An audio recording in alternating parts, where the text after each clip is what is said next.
Hey everyone, Rho here.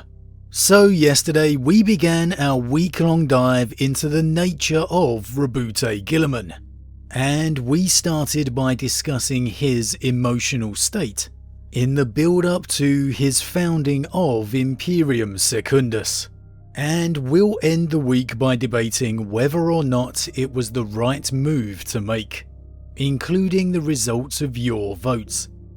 However, today I wanted to take a look at Guilliman as the man he was within the Crusade, before he began to feel the pressures of the heresy assailing him. And well, there's no greater example of this than his time spent with the Raven Lord Corax. Spoiler warning to begin, as the events we are discussing today are from the Horus Heresy Primarch series novel Corax, Lord of Shadows by Guy Hayley. As always, I really recommend you read the stories for yourself first, as that's the best way to enjoy the lore for yourself. But with that said, let's just jump straight in. Now for me, I think Lord of Shadows is a bit of an overlooked gem in the Primarch series. The bulk of it obviously focuses on the nature of Corax. However, it also delivers one of those great brotherly Primarch moments. One of those small moments of light within this grim dark universe, when we really get to glimpse the interaction and relationship between these two brothers. And this actually begins with a training exercise between Corax and Guilliman. And it's some form of simulation technology, a bit like a 40k version of virtual reality, some form of lost technology that Guilliman possesses. The two Primarchs leading their forces against each other in simulated grand campaigns. And it's pretty interesting here as Guilliman comes out on top in their duel to end the battle, which is something I certainly wouldn't expect, with Corax's reputation as a formidable fighter. However, Corax is pretty much completely unarmoured, save for his set of usual claws, whereas Guilliman is geared in all his expected finery. As it turns out, Corax actually won the first 3 simulation campaigns, which is pretty impressive in its own right given Guilliman's reputation for strategy, a universally believed candidate for the War Master position. However, after those 3 losses, Guilliman seems to have learnt everything he needs to, and he comes out victorious on all the following campaigns. For me, it kind of represents the two Primarchs in a nutshell. Corax, the master of surprise and the ambush, getting the jump on Guilliman from the beginning, however Roboute being able to learn and adapt, ultimately turning it to his advantage. What I absolutely love the most about this interaction between the brothers is that it's completely devoid of the usual Primarch tensions. Even the brothers that truly get along, there's still always that underlying competition bubbling. However, here with Corax and Guilliman, there's just absolutely none of it. As soon as the battle is ended and the simulation is over, there's no hint of animosity. There's no boasting, no jibes. Guilliman simply offers his hand and helps Corax up with a smile. They simply just get along. Despite their obvious differences, there's that fraternal bond of brothers. For me, Guy Hayley's really one of the authors that particularly manages to capture the essence of these human moments, just bringing through the humanity at the core of them. And here it is no different. Now, with their battle over, the two reflect that their time together is about to end, as orders from Terra have begun to arrive, and you feel a genuine sadness coming through at the thought of it. So much of the Primarch's relationships are limited to stolen moments between orders, or more realistically formed together upon the battlefield. But when it's two brothers that actually get along, it somehow just feels all the more poignant. And so it is that Guilliman invites his brother for more discussion and a final farewell later that evening, which Corax accepts. And it's here that I really wanted to focus on, as we get a real interesting observation of Guilliman from Corax's point of view. Now, Corax here has only been with the Great Crusade for a few decades at this point, which in terms of the Primarchs is still extremely new. And while it doesn't state it, this could very well be the first time the two brothers have ever met. And Corax appears to be a guest aboard Guilliman's flagship, the Macragge's Honour. And it's as he awaits the arrival of his brother within one of the many Primarch chambers, we get a glimpse of not only how Corax's own upbringing has moulded him, but how he views Guilliman through it. Now, the nature of Macragge may not be quite as artistic or flamboyant as some of the other inherited Primarch natures. However, inheriting or being based upon our own ancient Roman culture, there is a lot of grandness that comes along with everything Ultramar. It's ordered, it's structured, it's detailed, but it is also always grand. And this is exactly what Corax sees as he looks around the room. Of course, there is beautiful details in its architecture, moulded to represent the splendour of Macragge, but it's carefully layered to be a more subtle natured one, or it's at least trying to give that impression. For Corax, who is more akin to the prison life and upbringing of his homeworld, he can't help but view Guilliman's taste as a little bit garish. And he makes a note of how even the details of the decoration and architecture seem to represent the personality of Guilliman.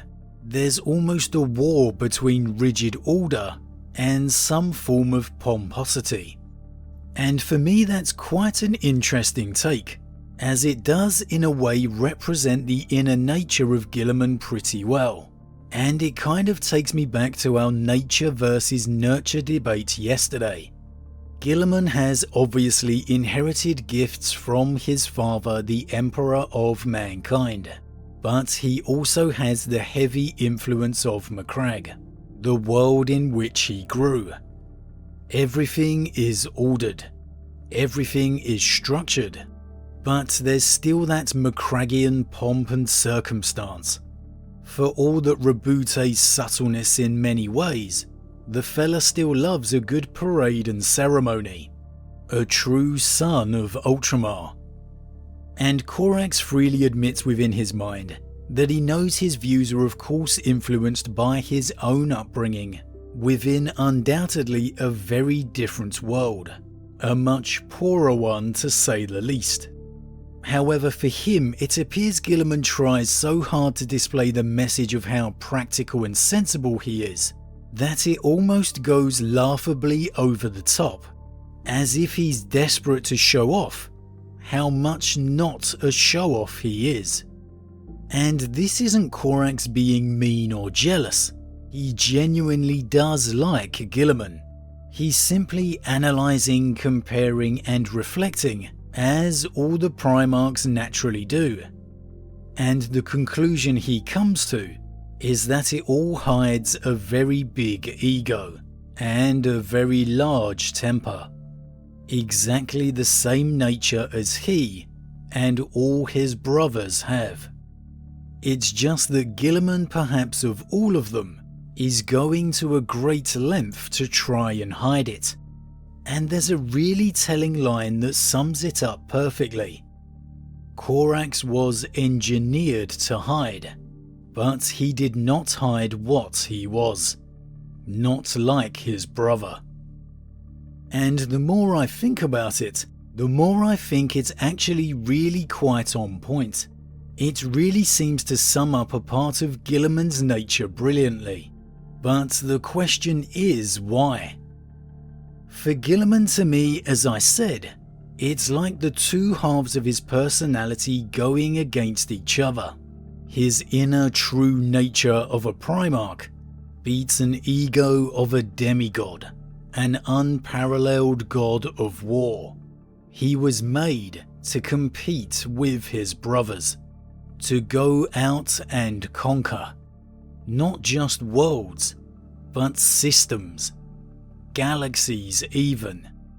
But for Guilliman, this nature is all shackled beneath his cultured Macraggian veneer. The ordered, structured, methodical man he is belies the god of war that beats within. He's not one or the other, he is at heart both. It's just perhaps of all his brothers, he tries his best to hide it.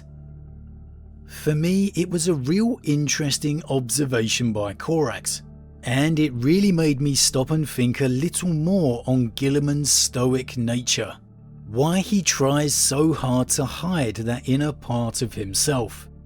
I don't know the answer, but for me I think it maybe all goes back to that upbringing upon Macragge, the virtues that were instilled within him. We know of all the Primarchs, Guilliman's upbringing was one of the easiest, and undoubtedly one of the most blessed. He was educated and tutored throughout. He was taught the virtues of open debate and discourse within a Senate. He was taught how to govern.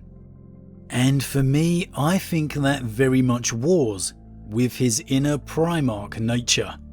The Primarchs were not made for debate, for discourse.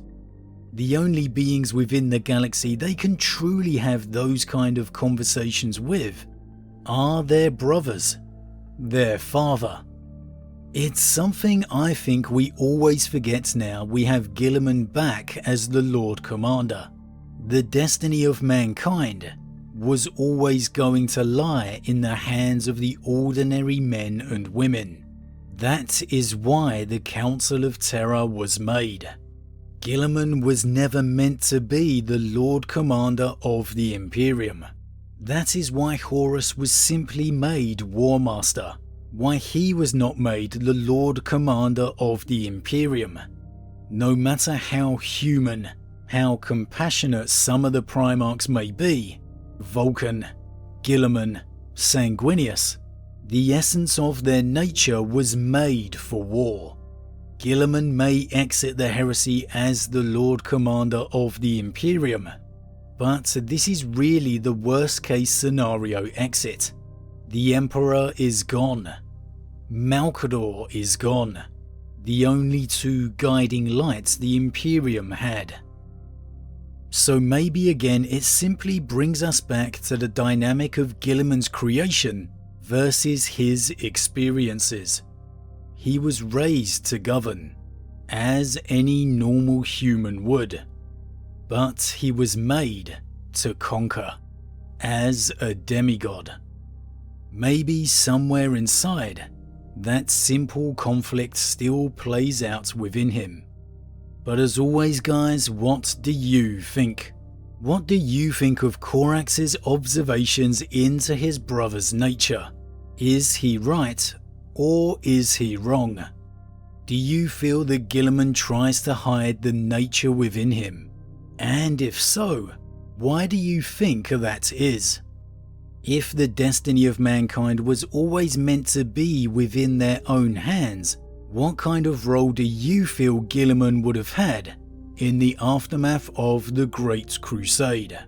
As always, leave your thoughts in the comments below, I love to read them. Huge thank you to all my subscribers, your support truly means a lot to me, it really does. And if you're new, please consider subscribing to help the channel grow. If you enjoyed this particular vid, then why not drop a like on it too? But with that said, I am off, and I'll see you all again real soon.